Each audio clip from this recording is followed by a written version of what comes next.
Welcome to the deep dive. We're going deep into Atomic Heart today. Oh, yeah. This video game. Cool. It's set in an alternate 1950 Soviet Union Right. where robots are just like everyday helpers and the science is like straight out of science fiction. Yeah. We've got a whole bunch of research and articles about the game's technology. Okay. We're going to break it all down today. Awesome. What's possible, what's not, and just what makes this world so fascinating.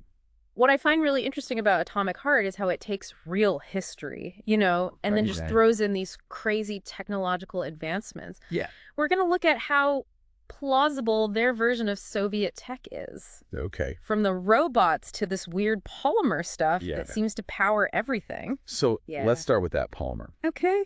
The game says it's like this miracle material that can do it all. Yeah. Power, cold fusion reactors enhance human abilities. Mm-hmm. Is that just fantasy for the plot? Well, Or could something like polymer actually exist? a substance that can do that much might be a bit of a stretch. Okay. But the game does use real scientific concepts in a clever way. Yeah. We're seeing breakthroughs in nanomaterials and metamaterials today Okay. that have properties we never thought possible. Right. Like graphene, for example. Oh, yeah. Just a single layer of carbon atoms, Okay. but incredibly strong, conductive, and flexible. So we're not building robots with it yet. Right. But you're saying the potential for revolutionary materials is there. Oh, absolutely. Wow, that's mind-blowing. And speaking of mind-blowing, Yeah. another thing that got me was the robots.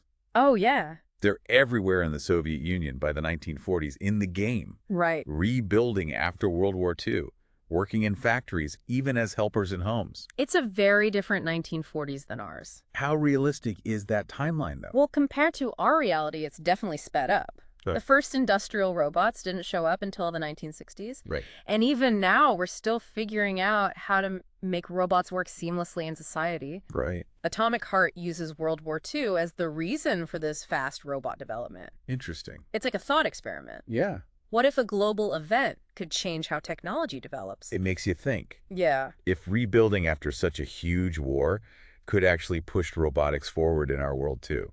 Mm. Even if the timeline's a bit ambitious. Yeah. The game does raise some big questions about a society that depends so much on robots. Right. You know, we see what happens in the game when the robots, Yeah. well, let's just say they don't stay so healthy. Exactly. Atomic Heart shows us the downsides of automation. Uh-huh. The robot uprising is like a warning Yeah, about what can happen if we rely too much on machines. right. What about human jobs? How do we stay in control? Good points. These are real questions we're facing now, Yeah. even without a robot rebellion.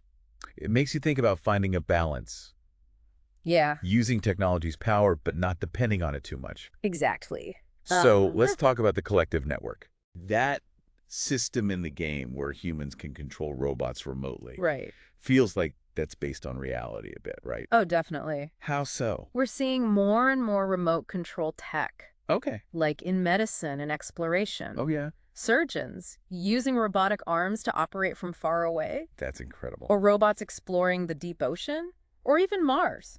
So controlling robots from a distance, Uh-huh. that's not so far-fetched. Right. But Atomic Heart takes it up a notch They do. with thought. Yeah. A system that connects your mind directly to a machine. Right through a polymer implant. Now things are getting really interesting. For sure. And a little scary. Yeah. Is that kind of tech even remotely possible? A direct neural interface like that. Right. Merging our minds with machines. Yeah. That's still science fiction for now. Okay. But brain-computer interfaces are developing fast. Oh, wow. There's research on devices that can translate your brain activity Really? into commands to control things. Like what kind of things? Prosthetics computers, even basic communication. That's amazing. It is pretty wild. So we're not plugging our brains into robots, like an Atomic Heart just yet, Not yet. but the research is there. It is. Some pretty incredible possibilities. Definitely. Yeah, imagine controlling tech with just your thoughts, or accessing info instantly, Wow. or even experiencing the world through a machine's senses. It's kind of freaky, but also really cool. It's both, for sure. It's like Atomic Heart is showing us what we could achieve, Right. but also making us think about the risks. Exactly, like a what-if scenario. Right. And then there's Facility 3A26. Oh, yeah.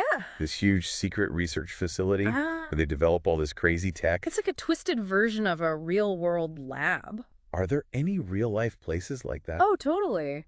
Think about DARPA. DARPA. Yeah, the Defense Advanced Research Projects Agency. Okay.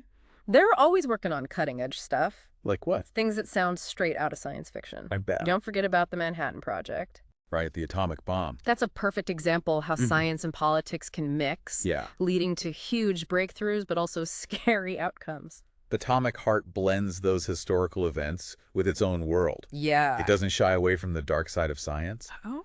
And Facility 3826 represents that tension between innovation and potential disaster. For sure. And then there's Agent P3. Our badass protagonist. Right in the middle of it all. He's augmented with technology. Like a super soldier. Sent in to clean up the robot mess. Classic sci-fi. Human augmentation. Yeah. Another area where the game blends fiction and reality. We see P3 with enhanced strength reflexes, maybe even special abilities. It's cool. Thanks to his implants. How close are we to that in real life? We're making huge strides in prosthetics and exoskeletons. Really? We have prosthetic limbs controlled by neural signals now. Wow. Amputees can have dexterity and control we couldn't imagine before. That's incredible. And exoskeletons are helping people walk again. Or giving workers super strength and endurance. So enhancing human abilities is already happening. It is. But Atomic Heart goes further. Yeah, they suggest enhancements beyond just physical stuff. Right, like with the thought system, Uh-huh. connecting minds to machines, but also maybe boosting brain power. Enhancing cognitive abilities. Is there any science behind that? Directly enhancing cognitive abilities is still pretty speculative, Okay. but there's definitely research going on, Like trying to improve brain function. Interesting. For example, transcranial magnetic stimulation, What's that? using magnetic pulses to stimulate parts of the brain, Oh, wow. potentially improving memory, focus, even creativity. So no Matrix-style downloads yet. Not yet. But enhancing brains with tech isn't totally impossible. It's a possibility. Atomic Heart is tapping into real science, It is. pushing the limits and making us ask some tough questions. Right, like it's saying, hey, here's what the future could be like, Uh-huh. but what do you think about it? It's not just an action game. It makes you really think Definitely. about the ethical dilemmas of technology. It's a thought-provoking game, for sure. Welcome back to the Deep Dive. We've been talking about all the tech in Atomic Heart. Yeah, from robots to mind-machine interfaces, it's pretty wild. This alternate Soviet Union where they just push science to the limit. No limits, it seems. As we wrap up, I want to know what you think the game's message is about technology. Is it a warning or is there some hope in there too? I think it's both, you know? Okay, how so? It definitely shows how dangerous technology can be if we're not careful. Yeah, like the robot uprising and the thought system backfiring. Exactly. It's Yeah. a reminder that we got to think about the ethics of what we create. Like just because we can do something doesn't mean we should. Exactly. But I don't think the game is all doom and gloom. Oh, okay. It also shows how tech can make lives better, solve problems, help us understand the world. Right, like the robots were actually helping people before things went wrong.